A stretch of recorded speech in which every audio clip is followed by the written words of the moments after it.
Though this is Bible reading a year for February the 22nd, and picking back up where we left off before in Leviticus 13.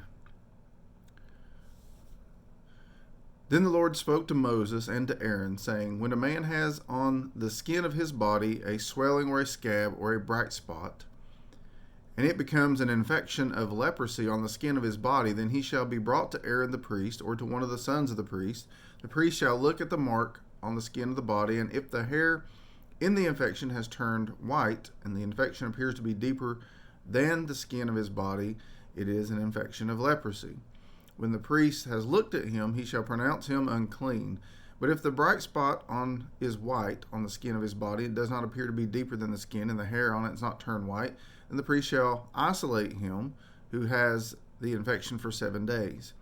The priest shall look at him on the seventh day, and if in his eyes the infection has not changed, and the infection has not spread on the skin, then the priest shall isolate him for 7 more days.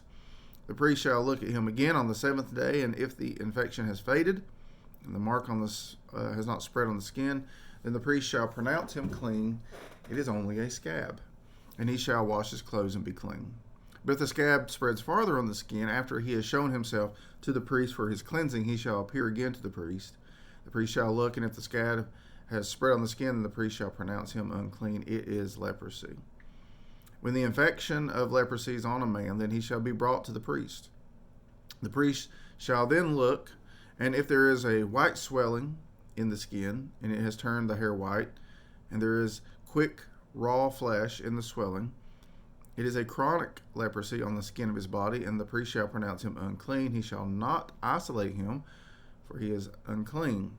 If the leprosy breaks out farther on the skin, then the leprosy covers all the skin of him who has the infection, from his head even to his feet, as far as the priest can see. Then the priest shall look, and behold, if the leprosy has covered all his body, he shall pronounce clean him who has the infection. It has all turned white, and he is clean.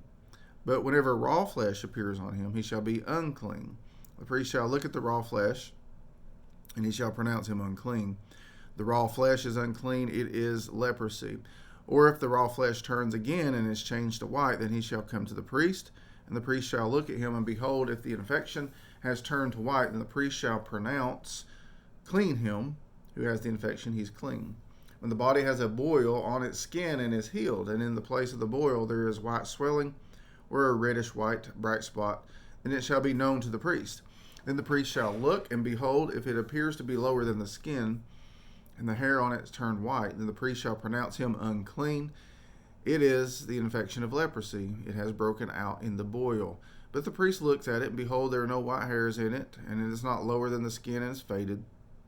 And the priest shall isolate him for 7 days. And if it spreads farther on the skin, then the priest shall pronounce him unclean. It is an infection. But if the bright spot remains in its place and does not spread, it is only a scar of the boil, and the priest shall pronounce him clean.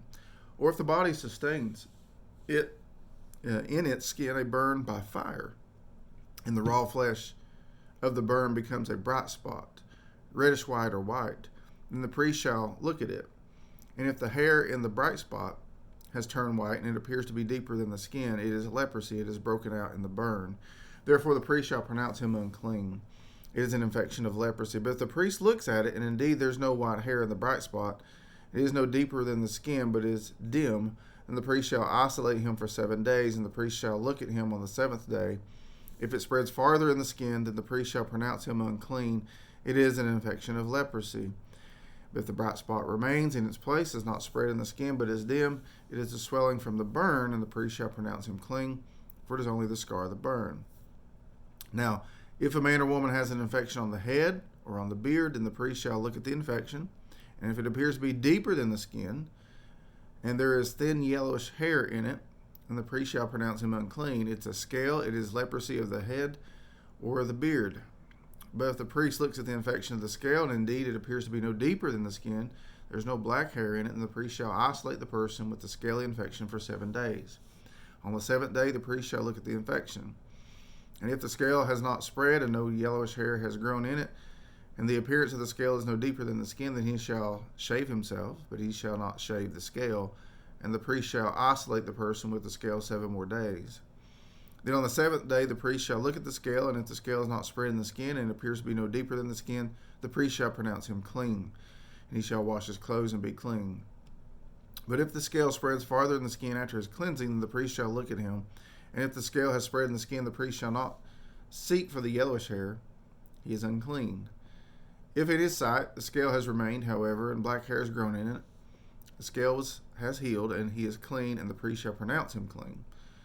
When a man or a woman has bright spots on the skin of the body, even white bright spots, then the priest shall look, and if the bright spots on the skin of their bodies are a faint white, it is eczema that is broken out of the skin. He is clean. Now, if a man loses the hair of his head, he is bald. He is clean. If his head becomes bald at the front and sides, he is bald on the forehead. He is clean. But if on the bald head or the bald forehead there occurs a reddish-white infection, it's leprosy breaking out on his bald head or on his bald forehead. Then the priest shall look at him, and if the swelling of the infection is reddish-white on his bald head or his bald forehead, like the appearance of leprosy in the skin of the body, he is a leprous man. He is unclean. The priest shall surely pronounce him unclean. His infection is on his head. As for the leper who has the infection, his clothes shall be torn, and the hair of his head shall be uncovered, and he shall cover his mustache and cry, unclean, unclean. He shall remain unclean all the days during which he has the infection. He is unclean. He shall live alone. His dwelling shall be outside the camp.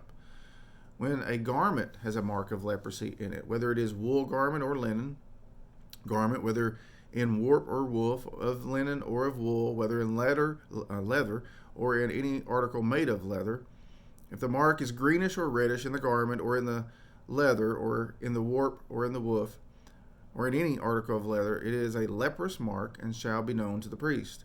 The priest shall look at the mark and shall quarantine the article with the mark for 7 days. He shall look at the mark on the 7th day. If the mark has spread in the garment, whether in the warp or in the woof or in the leather, whatever the purpose for which the leather is used, the mark is a leprous malignancy. It is unclean. So he shall burn the garment, whether the warp or the woof, in wool or in linen or any article of leather in which the mark occurs, for it is a leprous malignancy. It shall be burned in the fire. But if the priest shall look, and indeed the mark is not spread in the garment, either in the warp or the woof or any article of leather, then the priest shall order them to wash the thing in which the mark occurs, and he shall quarantine it for 7 more days.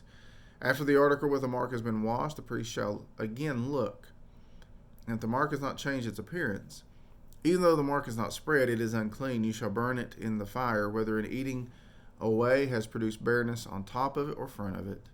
Then if the priest looks, and if the mark is faded after it has been washed, then he shall tear it out of the garment or out of the leather, whether from the warp or from the woof, and if it appears again in the garment, whether in the warp or in the woof or any article of leather, it's an outbreak. The article with the mark shall be burned with fire. The garment, whether the warp or the woof or any article of leather, from which the mark has departed, when you washed it, it shall be washed a second time, and it will be clean. For this is the law for the mark of leprosy in the garment of wool and linen, whether in warp or woof, or any article of leather, for pronouncing it clean or unclean. Mark 6, 1-29. Jesus went out from there and came into his hometown, and his disciples followed him. When the Sabbath came, he began to teach in the synagogue, and many listeners were astonished, saying, "Where did this man get these things? And what is this wisdom given to him, and such miracles as these performed by his hands? Is not this the carpenter, the son of Mary, the brother of James and Jose, and Judas and Simon? Are not his sisters here with us?" And they took offense at him. Jesus said to them, "A prophet is not without honor, except in his hometown and among his own relatives and in his own household." He could do no miracle there except that he laid his hands on a few sick people and healed them. And he wondered at their unbelief. And he was going around the villages teaching. And he summoned the 12 and began to send them out in pairs and gave them authority over the unclean spirits. And he instructed them that they should take nothing for their journey except a mere staff, no bread, no bag, no money in their belt, but to wear sandals. And he added, "Do not put on 2 tunics." He said to them, "Wherever you enter a house, stay there until you leave town. Any place that does not receive you or listen to you, as you go out from there, shake the dust off the soles of your feet for a testimony against them." They went out and preached that men should repent. And they were casting out many demons and were anointing with oil many sick people and healing them. And King Herod heard of it, for his name had become well known, and people were saying, John the Baptist has risen from the dead, and that is why these miraculous powers are at work in him. But others were saying, he's Elijah. And others were saying, he is a prophet, like one of the prophets of old. But when Herod heard of it, he kept saying, John, whom I beheaded, has risen. For Herod himself had sent and had John arrested and bound in prison on account of Herodias, the wife of his brother Philip, because he had married her. For John had been saying to Herod, it's not lawful for you to have your brother's wife. Herodias had a grudge against him and wanted to put him to death and could not do so, for Herod was afraid of John, knowing that he was a righteous and holy man, and he kept him safe. And when he heard him, he was very perplexed. But he used to enjoy listening to him. A strategic day came when Herod, on his birthday, gave a banquet for his lords and military commanders and the leading men of Galilee. And when the daughter of Herodias herself came in and danced, she pleased Herod and his dinner guests. And the king said to the girl, ask me for whatever you want, and I will give it to you.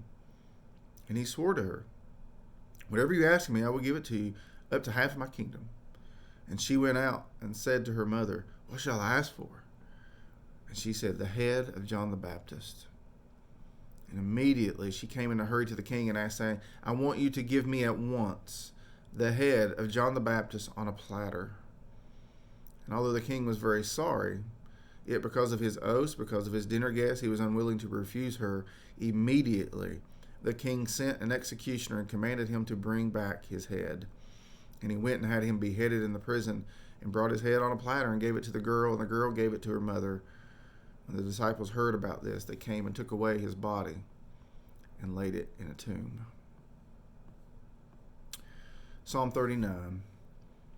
I said, I will guard my ways, that I may not sin with my tongue. I will guard my mouth as with a muzzle, while the wicked are in my presence. I was mute and silent. I refrained even from good, and my sorrow grew worse.